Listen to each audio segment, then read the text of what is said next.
Hi, Dr. Al. Hi, how are you doing? I'm good. So I wanted to ask you a question.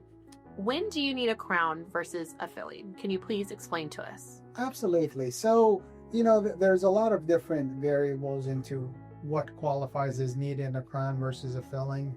Um, Fillings can do a lot of things. Typically, they are to replace missing tooth because a small portion chipped away or there was a cavity.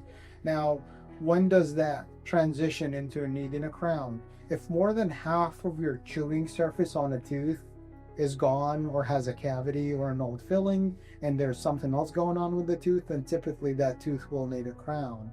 Another thing is if you have cracks in the tooth, think like a crack in the windshield, and every time you're chewing that crack is starting to flex, then sometimes what we need to do is put a crown on that tooth to hug the whole thing together to prevent it from continuing to do that and eventually breaking.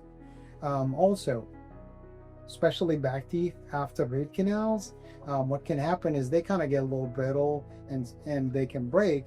So after root canal on a back tooth, you definitely need a crown. A filling can work temporarily, but it's not going to be a long-term solution. So those are usually the types of situations where a crown is needed versus a filling. I hope this helps.